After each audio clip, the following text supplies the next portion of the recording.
उसमें जंगल में टोनी चिड़िया अपने पति बंटी कबूतर के साथ रहती थी। वे दोनों मजदूरी करके अपना घर चलाते थे और इसी मजदूरी से उनकी जीवन शैली चलती थी। वे दोनों मिलकर जितना कमाते थे बस उन पैसों से उनका घर चल सकता था और उनकी 5 बेटियों की परवरिश हो पाती थी। ऐसे ही एक दिन टोनी और बंटी कबूतर मजदूरी पे जाने लगते हैं। तभी टोनी बंटी कबूतर से कहती है, सुनिए जी, अब हमारी 5 बेटियां शादी के लायक हो गई हैं। अब हमको उनके लिए लड़के देख लेने चाहिए। अब जाकर 2-2 बेटियों की शादी एक साथ करेंगे, तब जाके कुछ सालों बाद 5 का घर बस पाएगा। बात तो सही है तुम्हारी टूनी, मगर हमारे पास इतने पैसे कहाँ हैं कि हम उनकी शादी का ख्याल भी अपने मन में ला सकें। मैं तो ये कहती हूँ जी कि हम अपने घर को गिरवी रख के 5 बेटियों की शादी कर दें।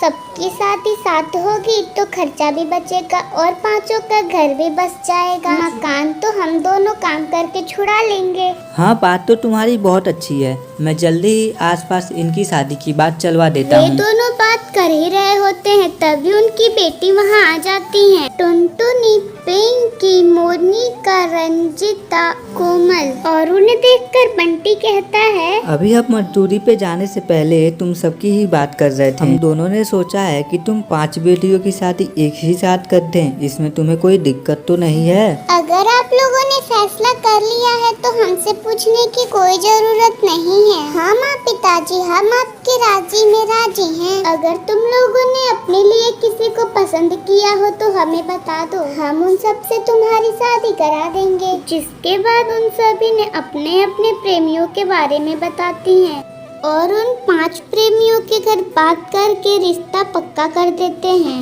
टोनी, पिंकी, रंजिता का रिश्ता एक ही घर में होने वाला था, तो वहीं कोमल और मोनिका का रिश्ता एक ही घर में होने वाला था। तो वहीं एक दिन पिंकी की सास गीता का फोन आता है और वो टोनी से कहती है, देखिए बहन जी, जैसा कि आप जानती हैं टोनी, पिंकी, रंजिता मेरे तीनों बेटों से प्यार करती हैं, तो मैं ये चाहती हूँ कि इस महीने के जून में ही मैं आपके घर बारात लेके आ जाऊँ। देखिए सर्दी में तो शादी हमसे होगी नहीं, आपको ये शादी गर्मी में ही करनी होगी। इतना कहकर टोनी की सास फोन काट देती है। तो वहीं टोनी चिड़िया अपनी दूसरी समधन को फोन लगा के शादी की डेट वही रखने का इजाजत लेती है। फिर टोनी अपने पति बंटी कबूतर के साथ जाके अपना घर गिरवी रख कर आती है और उन पैसों से घर में शादी की तैयारियां शुरू हो जाती हैं। दिन बीतता है और अगला दिन हल्दी का आता है और सबको हल्दी लगने के बाद जब 5 बहनें नहाने जाती हैं तब मोनिका अपने माता पिता को चिल्ला कर कहती है, पिताजी ये क्या, मैंने देखा नल में पानी ही नहीं आ रहा, अब मैं कैसे नहाऊं? अरे मेरी बच्ची, तू तो जानती है ना, गर्मियों में एक दिन छोड़ के एक दिन पानी आता है, तो तुम लोग कल नहा लेना। अच्छा पिताजी, तो आप ये चाहते हैं कि दुल्हन अपने शादी के दिन नहाए ही ना?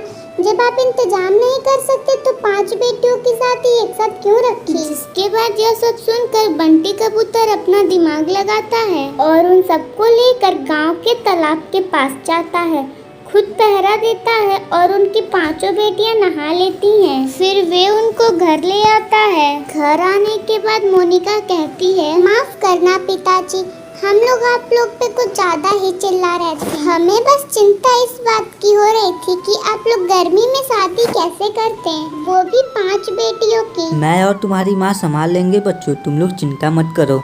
ये परेशानी तो टोनी और बंटी कबूतर मिलके संभाल लिए थे, लेकिन उन्हें पता नहीं था कि अगले दिन इससे भी बड़ा मुसीबत उनका इंतजार कर रहा है। फिर अगले दिन टोनी चिड़िया घबराते हुए बंटी कबूतर के पास आती है।